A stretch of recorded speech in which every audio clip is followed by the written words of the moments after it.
नमस्कार. The deep डाईव्हमध्ये आपलं स्वागत आहे. आज आपण एका परीक्षेबद्दल बोलणार आहोत.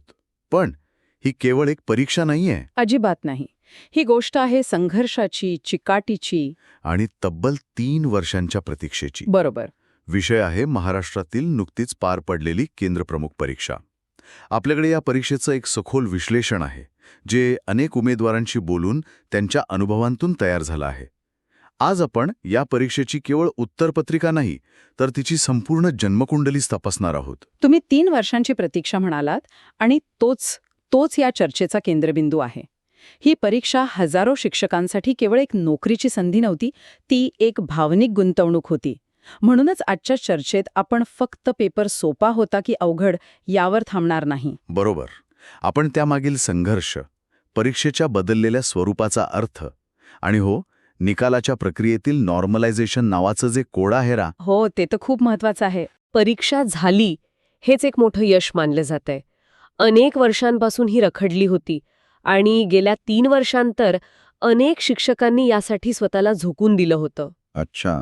राजेंद्र खिरणार सरांच्या नेतृत्वाखालील एक कोर टीम होती. त्यांनी प्रचंड मेहनत घेतली. मंत्रालयातले दौरे, पुण्यातील शिक्षण परिषदेसोबतच्या बैठका, अधिकाऱ्यांशी चर्चा. म्हणजे हा एक मोठा लढाच होता. हो, मोठा लढा होता. त्यामुळे जेव्हा अवघ्या 7 दिवसांच्या घोषणेनंतर परीक्षा यशस्वीपणे पार पडली, तेव्हा तो त्या सामूहिक इच्छाशक्तीचा विजय होता. म्हणजे हा फक्त अभ्यासाचा संघर्ष नव्हता, तर तो व्यवस्थेशी केलेला एक लढा होता. आणि मी ऐकलंय की यात वैयक्तिक त्यागही खूप मोठा होता. अगदी. तुम्ही कल्पना करा, एक शिक्षक जो रोज शाळा सांभाळतोय आणि रात्री 2-2, 3-3 वाजेपर्यंत अभ्यास करतोय. बापरे. कुटुंबाला वेळ देऊ शकत नाही, सण समारंभांपासून दूर आहे. 3 वर्षांपासून फक्त एकच ध्येय. ही एक प्रकारची तपश्चर्याच होती. खरंय. अनेकांसाठी हा त्यांच्या आयुष्यातला सर्वात मोठा संघर्ष होता. म्हणूनच निकाल काहीही लागो, आपण हार मानलो नाही. आपण ही लढाई पूर्ण केली. ही भावना त्यांच्यात जास्त प्रबळ आहे. हो. अनेकांशी बोलल्यावर हे जाणवलं की त्यांच्या डोक्यावरचं एक मोठं ओझं उतरलंय. वा.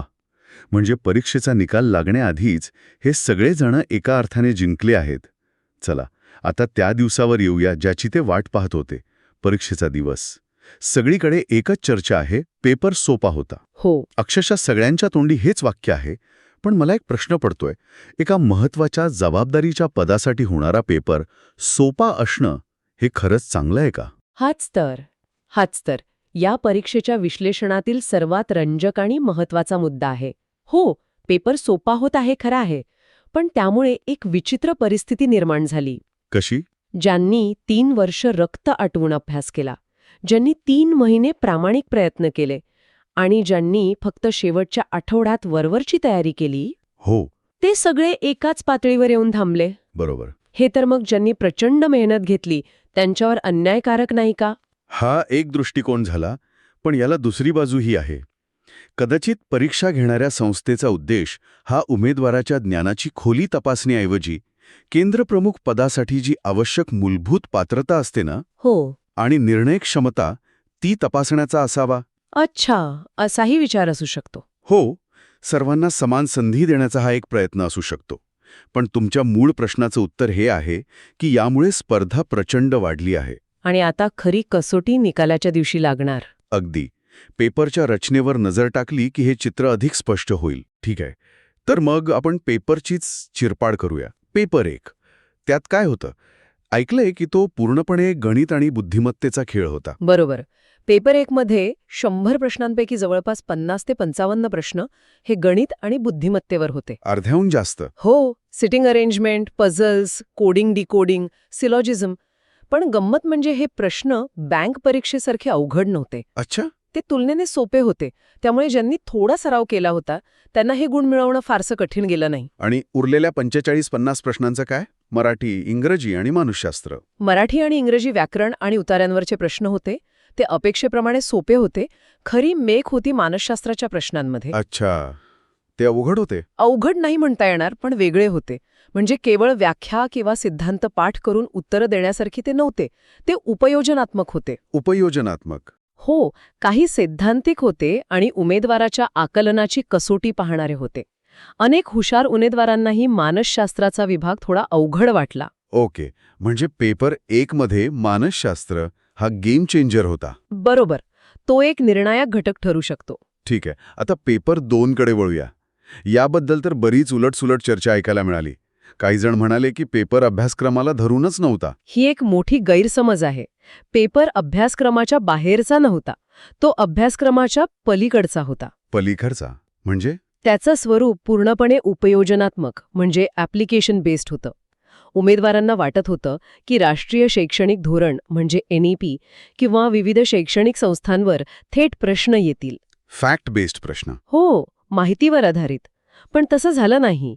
म्हणजे NEP कधी लागू झालं असा प्रश्न न विचारता एका शाळेत NEP लागू करायचं असेल तर केंद्रप्रमुख म्हणून तुम्ही काय पावलं उचलाल अशा स्वरूपाचे प्रश्न होते का? अगदी बरोबर.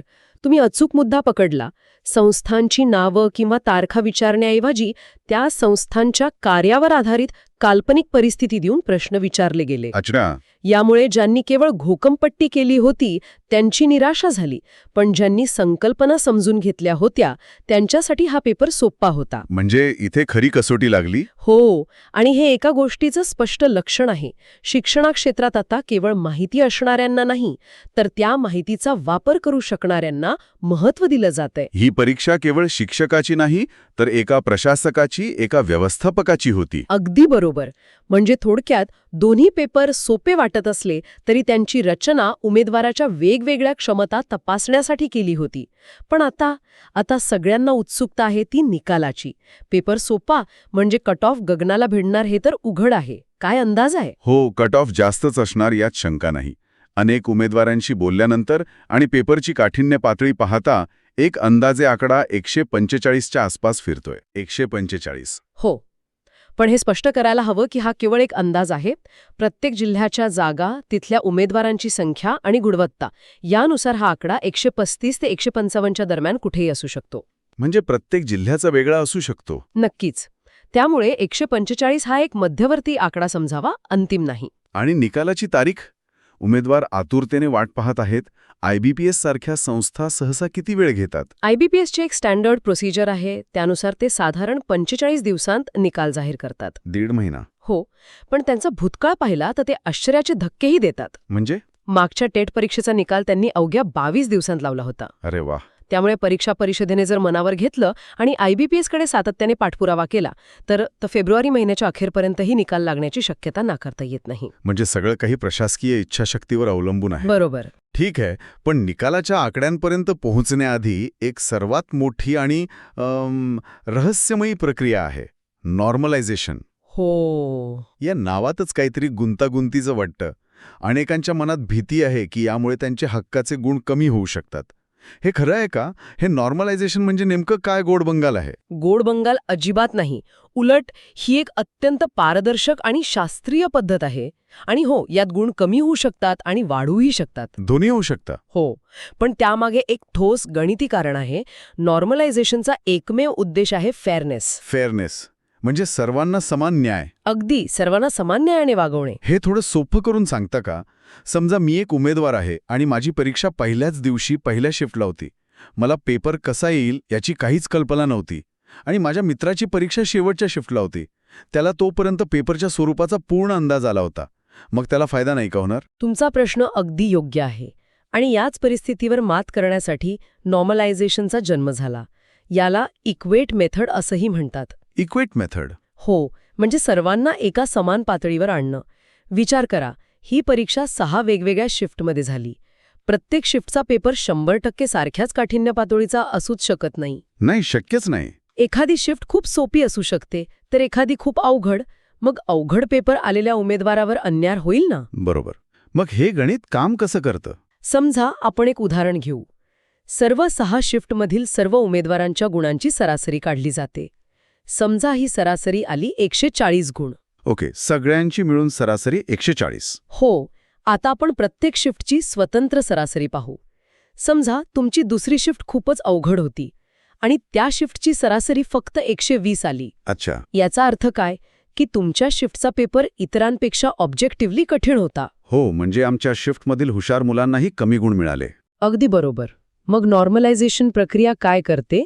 ती तुमच्या शिफ्टच्या 120च्या सरासरीला एकूण सरासरी म्हणजे 140 पर्यंत आणण्यासाठी तुमच्या शिफ्टमधील प्रत्येक विद्यार्थ्याचे गुण एका विशिष्ट गणितीय सूत्रानुसार प्रमाणात वाढवते. म्हणजे सगळ्यांचे गुण वाढणार? हो, ज्याला जास्त गुण आहेत त्याचे टक्केवारीनुसार जास्त वाढतील, ज्याला कमी आहेत त्याचे कमी. आणि याच्या उलटही होत असेल, म्हणजे समजा शेवटची शिफ्ट खूपच सोपी होती आणि त्यांची सरासरी 150 आली, जी एकूण सरासरीपेक्षा जास्त आहे. अचूक. मग त्या शिफ्टमधील विद्यार्थ्यांचे गुण त्याच सूत्रानुसार प्रमाणात कमी केले जातात. कमी केले जातात. हो, जेणेकरून त्यांची सरासरी सुद्धा 140च्या जवळ येईल. त्यामुळे ज्यांचा पेपर अवघड होता त्यांना बोनस मिळतो आणि ज्यांचा सोपा होता त्यांचे गुण थोडे कमी होतात. हे कोणाला शिक्षा करण्यासाठी नाही, तर वेगवेगळ्या काठिण्य पातळीच्या पेपर्समध्ये परीक्षा दिलेल्या सर्व उमेदवारांना एकाच तराजूत तोलण्यासाठी आहे. म्हणजे ही पूर्णपणे पारदर्शक आणि न्याय्य प्रक्रिया आहे. 100%. आता हे चित्र खूपच स्पष्ट झालं. म्हणजे नॉर्मलायझेशन हे भीतीदायक नाही, तर उलट ते न्यायाची हमी देणारं एक कवच आहे. चला तर मग आजच्या या सखोल चर्चेचा आढावा घेऊया. नक्कीच. आपण पाहिलं की केंद्रप्रमुख परीक्षा ही केवळ एक परीक्षा नव्हती, तर ती हजारो शिक्षकांच्या 3 वर्षांच्या संघर्षाची, त्यागाची आणि एकजुटीची फलश्रुती होती. आपण हेही पाहिलं की पेपरचं स्वरूप वरवर सोपं दिसत असलं तरी ते उपयोजनात्मक होतं. ते उमेदवाराची घोकमपट्टी नाही, तर त्याचं आकलन आणि निर्णय क्षमता तपासत होतं. आणि सर्वात महत्त्वाचं म्हणजे निकालाची प्रक्रिया ही नॉर्मलायझेशन सारख्या वैज्ञानिक आणि पारदर्शक पद्धतीवर आधारित असेल, ज्यामुळे कोणत्याही उमेदवारावर त्याच्या शिफ्टमुळे अन्याय होणार नाही याची खात्री बाळगता येते. बरोबर. पण यातून एक मोठा संदेशही मिळतो. या शिक्षकांचा प्रवास इथे संपत नाही. शिक्षण क्षेत्रात सतत शिकत राहावं लागतं. Continuous professional development. अगदी. एक परीक्षा संपली म्हणजे अभ्यास थांबला असं नाही. सतत व्यावसायिक विकास साधणं महत्वाचं आहे. अगदी खरंय. आणि जाता जाता एक विचार माझ्या मनात घोळतोय, तो श्रोत्यांसाठीही आहे. आपण आजच्या चर्चेत वारंवार पाहिले की पेपर सोपा होता. हो. त्यामुळे सगळे एकाच पातळीवर आले. बरोबर. मग यातून एक मूळ प्रश्न येतो.